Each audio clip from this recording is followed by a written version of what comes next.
Welcome, welcome. So it's Tu B'Shvat. Okay, so I'll just quickly review. Chita, wheat, is the food of humans. So that alludes to us, our godly soul that's put into our body, and we have that ability to serve Hashem with this godly soul. So, like, use it, take advantage of it. It's the godly soul just wants to do Hashem's will all the time, and we can tap into that desire to do Hashem's will because we all have it within us. Then we have the barley. The barley parallels and hinting to, alluding to the human soul, the animalistic soul, because barley is the food that we give more to animals.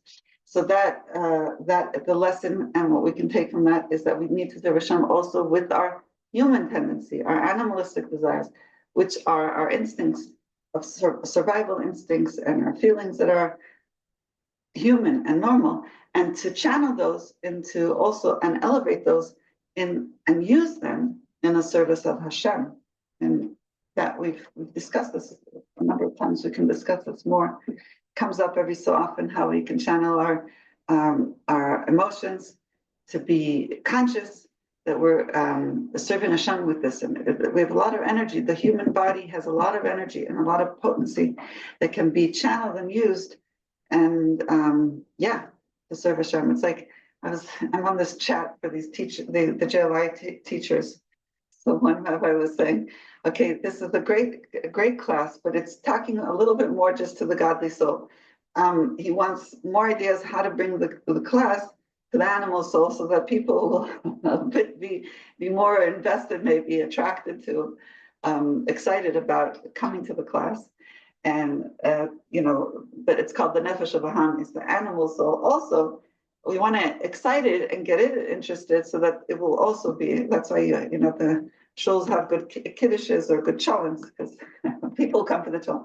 So that's like using the human desires to get us into good farbrengen, to get us to shul, to get us to, so we need to use our animal human desires and feelings and tendencies and instincts in the service of Hashem also, not to negate it and throw it out and say it's not good. It's very good and it's needed. We need to take care of our body and our humans' desires and instincts and feelings and channel them into good.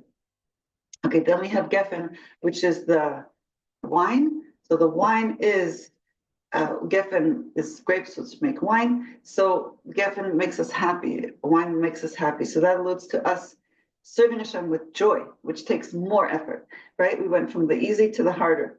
Easy is using our godly soul. A little harder is using our animal or our human soul. Using joy takes more effort to be joyous.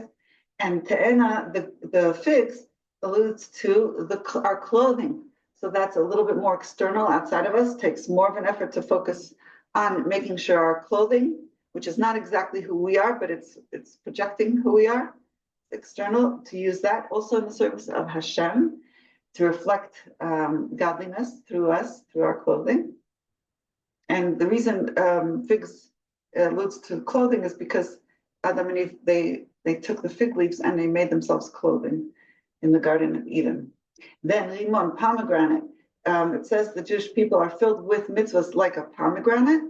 Okay, so that has to do with all the fixing, elevating the things in the world, all the multitude of physical things around us. So that's even more external. Clothing we wear, and then all the physical things around us, millions and multitudes of things that we deal with all the time. Those are like, each one is like a pomegranate seed. Okay, so if you get overwhelmed, I tend to get sometimes a little overwhelmed. There's so much to do.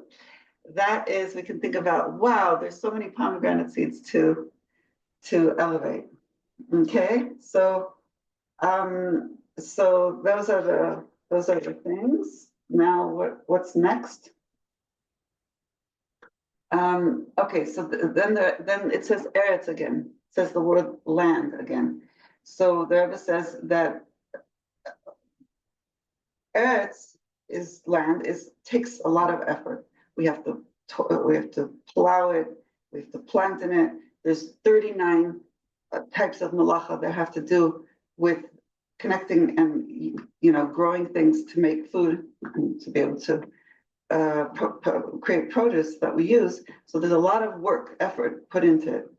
So what's the point? Why did Hashem create a land with a lot of work to do, a lot of things to have to elevate? Is because going down creates more elevation. So when the more effort we put into the plowing and the planting and we're talking about inside of us also spiritually, digging deep to find the gemstones, the good stones in each of us, the more of an elevation we have. So, when we see people that are very covered up with a lot of earth, a lot of dirt, we can think the more effort maybe we put into them, or they put into themselves, the more of a gem we're going to find. Okay, hopefully. The more the elevation is going to come out of it. Okay, so the Rebbe says the second time it says Eretz, the land of the Zayt, Shem, and Udvash. That's, he's saying, it alludes to the effort that we have to do in Galus. So the first effort was just regular effort of the neshama coming down into the body and having to serve Hashem in the physical world. The second Eretz alludes to the fact that we have to work in exile, where Hashem is concealed and covered and not seen, and that we don't see Hashem's kingship and power, and that Hashem's ruling the world, and we transform ourselves during that time. That makes even more of an impact. Okay, so what do we, and it's alluded to when we're talking about the olives and the tamarim. The olives is bitter, right? And we have to transform something bitter into something that tastes good. So that takes even more effort to transform something bitter into something desirable. And so that alludes to us serving Hashem when things are bitter. And from the bitterness, we can transform even more of exile, like we had with Miriam, who her name has the word bitter in it, that when she was born, things got worse for the Jewish people and they had to start doing slave labor. And she was the one, though, who stood there and figured out how to help and save Moshe Rabbeinu. She stood and helped the daughter of Paro, who was he was the ruler of the whole country. And she, this young girl, stood there and used that opportunity to get help for her brother. And she stood there to know, it says, what will happen to him. And the Rebbe says that's the idea of us having this knowing heart, lev ladat, also, eyes to see and ears to hear, looking deeper into what's going on in the world around us. And when things seem to be bleak and bad, and that the Jewish babies are being thrown into the net, to be able to stand there and transform the situation like she did, and bring this level of, she was also on the level of bittul, because she was standing there wondering, Maya Selo, what will happen to him? And this she was open to seeing the revelations of Hashem and the miracles coming. So she didn't get despondent and go into her bed and cry. She stood out there and watched him and tried to figure out what she could do to help transform the situation. Okay, and she did it in a way of Maya Selo, to him. Lamed Vav is 36.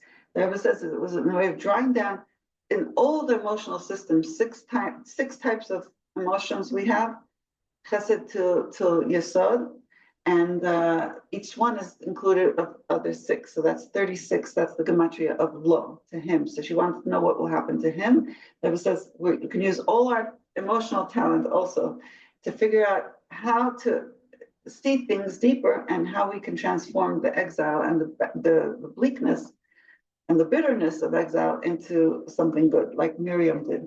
And then through that we make shem and we make oil. So we take the olives, which are the only way they can actually bring out oil is through crushing them. And that, the Rebbe says, the oil alludes to the inner dimensions of Torah. And the main revelations of this oil of Torah will be revealed in the future, lasting Dava, after we do the crushing work throughout exile, meaning being crushed and being humbled and serving Hashem with the broken heart. Like we said, that's the crushing, is the broken heart.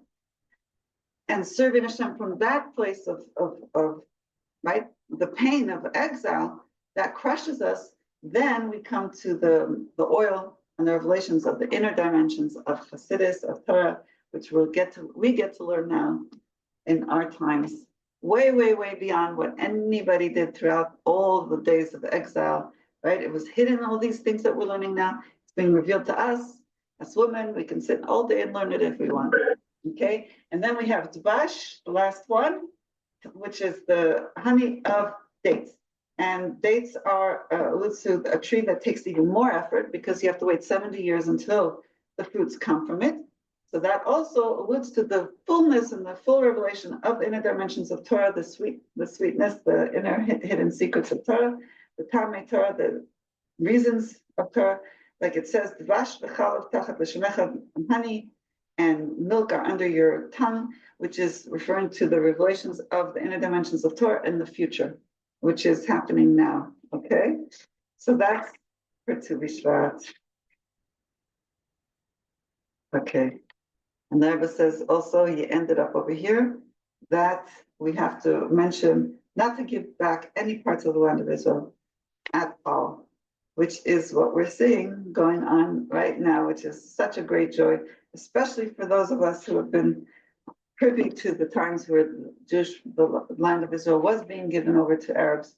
And it looks like the Sinai Desert is going to be retaken back because the Egyptians are violating their agreement. Thank God they're violating it, because now is our opportunity to get the Sinai back also, which was given away for no good reason, didn't bring any peace, didn't bring anything good to the Jewish people. Just the Rebbe was screaming about it. I remember in the 80s, we're just giving away oil fields and we're giving away strategic land that we need. And the Rebbe was very, very, very upset when the Sinai Desert was just handed over to the Egyptians. So now the Egyptians are violating the peace agreement. They're putting their tanks surrounding Gaza. And that's about to be transformed also. So we're going to see lots of miracles coming up. So here we are, we're witnessing Geula, huh? Yes, but the results are going to. What? You know that the results are going to be good for the Jews. We're witnessing the Geula. We're witnessing it right now before our eyes. Like, we couldn't have imagined how it was going to play out, but it's happening now. We have to Yeah, there has to be a little bit of a trigger, a little bit of a drama, a part. Yeah, it's pretty dramatic. Yeah, yes. all these Jewish holidays come with so much drama, right?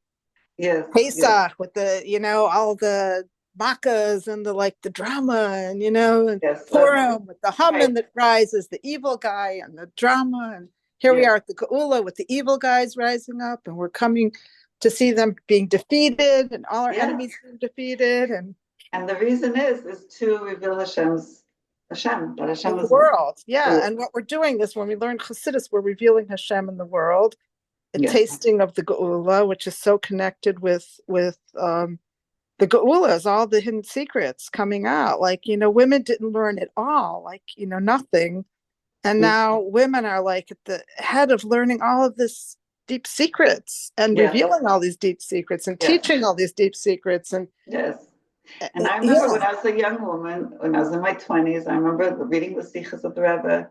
The Rebbe said the women have to learn Chassidus and teach Chassidus. It was a novel idea. It was like, really, I'm supposed to teach Chassidus when I was in my 20s? And so I started teaching when I was 20. I started teaching Chassidus to I remember we were sent, the Rebbe sent us, I was only 20 years old, to San Diego State University and to be, campus rabbi in Rebbetzin. And I remember I started a class with one of the professors in the school. She was Israeli. She said, I want you to teach me Chassidus. So I have to invite her for my son's wedding. So she started here with her and her friend. And I would go there and learn with them Chassidus. Rabbi Ginsburg and things. So this is the Rebbe's vision. Look at you now. Yeah, look at it now. It's And look at you now. Still teaching. Yeah, Baruch Hashem. So we all have to teach. We all need to do that. Just take the Rebbe's words seriously. We are all conduits and catalysts for revealing Hashem in this world as much as we can. You all have a lot of Chassidus to share now. Okay, you've been learning this every day, the Sichos of the Rebbe. Okay, so this is Yisro 1992. Let's do like 5 minutes of this because this is an amazing sikha. We want to finish it also by Shabbos. Okay, so the sikha of the giving of the Torah. And he talks about the 2 times that the giving of the Torah is mentioned in the 5 books of Moses. The first time is in this week's Torah portion. Go to shul this week if you can, because they're reading the 10 Commandments, and it's foundational part, which includes in it the whole Torah. And the next time the 10 Commandments are read is in the Parshas Dvarim, in the Chumash Dvarim, later on when Moshe Rabbeinu reviews the whole Torah. And there's differences, a few words different in the 2 10 Commandments, and the reason is because the first one was given over directly by Hashem, spoken by the words Hashem, and then there was the second time was spoken by Moshe Rabbeinu. So the Rebbe says this parallels and reflects that there's 2 aspects in Torah itself. There's Torah as it is, it has so beyond the world. It came before the world was even created. We as human beings with brains that are limited cannot fathom or really wrap our head around and really understand Torah on this level. It's beyond us. But then there's a level of Torah that Hashem puts into this world, and it comes into the physical world, and it can be wrapped around with our human brains and understood. So there's a certain amount of Torah that we can learn, that we could understand and digest and appreciate with our human brain. And we need to do that. So those are the two times, like the first time it was given over by Hashem, the second time was given over by Moshe Rabbeinu, who's human, was to draw down Torah, what's necessary, into this physical world, that we can understand it with the human brain and relate to it and keep it in the physical world. That was the point. So the point is the Torah, even though it's beyond the world and there's an aspect of it we can't relate to because it's so beyond, we still need to draw it down and bring into this physical world. So these are the 2 parallels so far that we brought. And then the Rebbe says in Torah itself, the learning of Torah, there's also 2 aspects. Okay, let me just see, hold on, let's go. Oh, there's Torah and mitzvahs. Hold on, let's see it inside. Okay, okay, so he says, wait, let me make sure I'm not skipping anything. Okay, let's do paragraph 6. There's in the learning of the Torah and in the making of dwelling place for Hashem in this world, there's the 2 reasons for the 10 Commandments is like this. The first 10 Commandments, it says Hashem spoke all these words. It gives us, the reason we need both is when Hashem spoke these words of Torah, it gives us the koach, the power, that in the whole Torah what we're learning, we'll be able to have this bittul, this awesome stance of not knowing and wonder and openness when we learn Torah. To the word of Hashem, who's speaking through our mouths, and to just be like, we're like conduits for Hashem's word in the world. Like we don't know what we can't really fathom the depths and the heights but we could be in awe and we could be a channel and a conduit to reveal Hashem in this world. That's why it's also very good, the written Torah, even if you don't understand to read the words of Torah. Then, okay. Okay, we didn't learn this yet, so I'm going to go inside.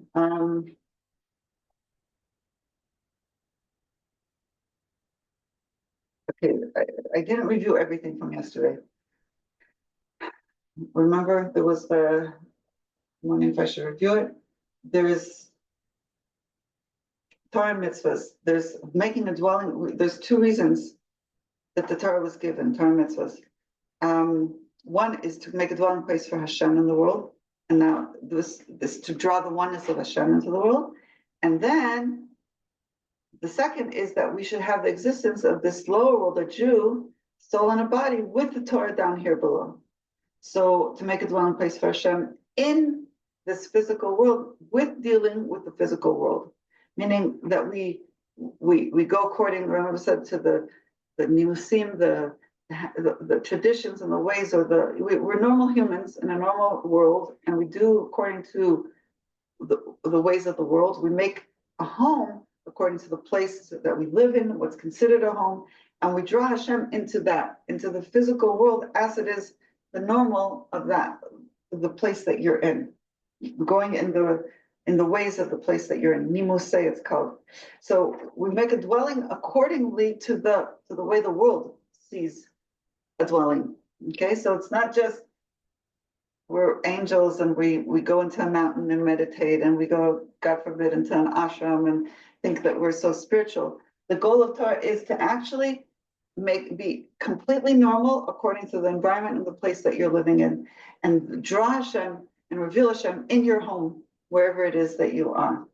Okay, making a dwelling for Hashem. Hashem should be here with us in this physical world. Okay, so then he goes on to, there's two types of the Ten Commandments.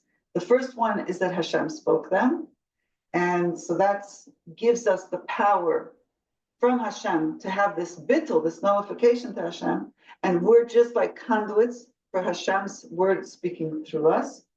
Like somebody who's just answering or saying, repeating the one who's saying it. And then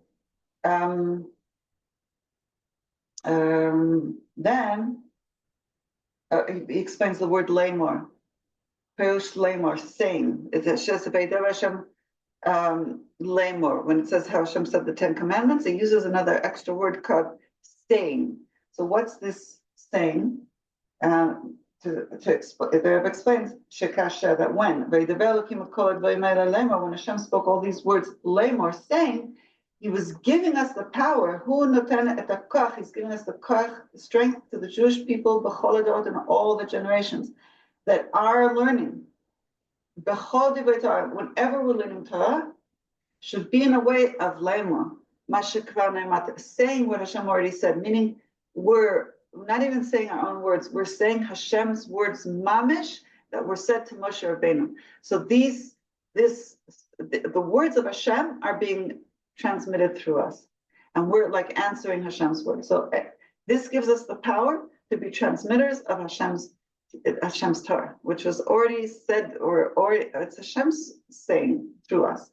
Now, the final commandments that Moshe Rabbeinu said at the end of the Torah, after 40 years in the desert. So Moshe Rabbeinu, what's his role? He is like what's called memutza hamechaber.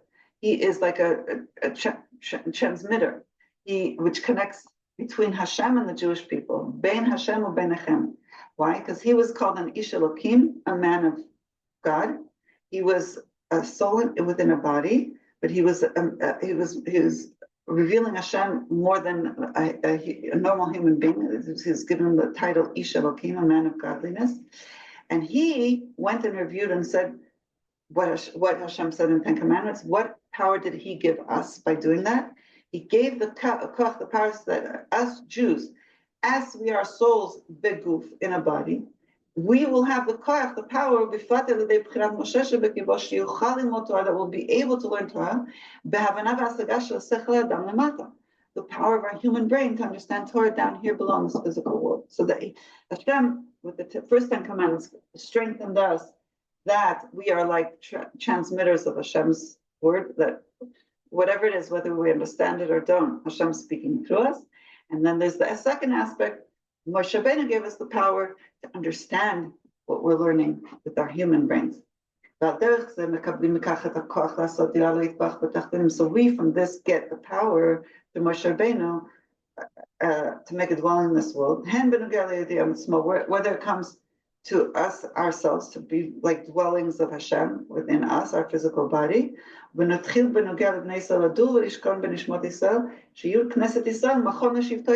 we should be a machon, like a home for Hashem to dwell within us, the Jewish people. And since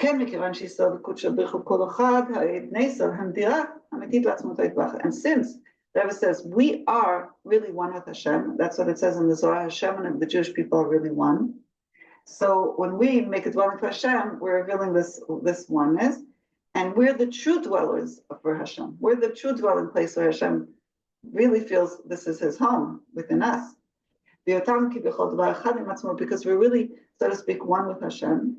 But we reveal it when we're down here below, and reveal Hashem within the world that we're living in, and within us, in this context of the world, we're revealing Hashem here. until we manage to make a dwelling place for Hashem also in the world. And it says in the Nusach, but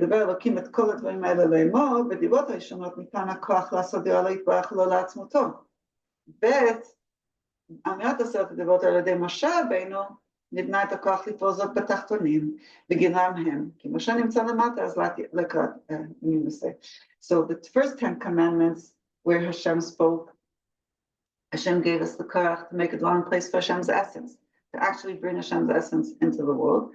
But when Moshe spoke, it gives us the power from here, from below, that within our dimensions of our reality and the physical world and limitations of this world, because Moshe Rabbeinu was down here below, he gave us the power to actually draw it down into our consciousness, okay, and our understanding and our limited brains and our way of dealing with the world, that even when we're dealing with all the limitations of this physical world, we can reveal Hashem within this place that we're in.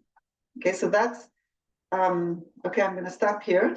We don't have that much for tomorrow. Hopefully we'll be able to finish it tomorrow. You have 3 pages, 3.5 pages, so hopefully. Okay, the Rebbe goes into this idea of the transmissions and transmitters. It's a very fascinating sikha. Tune in tomorrow because it's a very, very important. I might even review this ahead of time so that we can learn it even better. This idea of Moshe Rabbeinu being a man of God and why we needed him and how he's a transmitter and helping us. These are very important things because it's about the Redeemer, like why we even need a Moshe Rabbeinu leader, why we need a Redeemer. Okay, and the point that I actually skipped 3 little words that I ever mentioned, that through revealing the Moshe Rabbeinu within us, that's when we can make the dwelling down here in this physical world. So there is a Moshe Rabbeinu in each and every one of us, which the Rebbe, I think, is going to expand on a little bit tomorrow's class, to reveal that aspect within us. That's the leadership aspect of us that we each have. We have a Moshe Rabbeinu, which we could translate also as it's the holiest part of, within us, and it's the leadership quality and the teacher quality and all this, the transmitter quality. Okay, it's within us. So we need to find that and connect to that. Okay, we're all givers. You know, when I was raising little kids, I remember my mashpia said to me, the best thing you can do for the kid is make them have to be responsible leaders for others. Like they have to be the examples for their younger siblings. They have to be the ones taking care, making sure that their younger kids or lesser kids are following suit or doing the right thing. Or my boys volunteered. They went to the Ukraine. They volunteered in the orphanage in Yeka, and they made camps for them. My boys who did that, they were the ones who gained a tremendous amount. They grew up to be really, really mature, responsible people because they were in charge of orphans and in charge of kids. These kids' lives were in their hands. It was absolutely crazy. I think I would never have on my own given my kids, in America you couldn't do that, given them such responsibilities with young kids.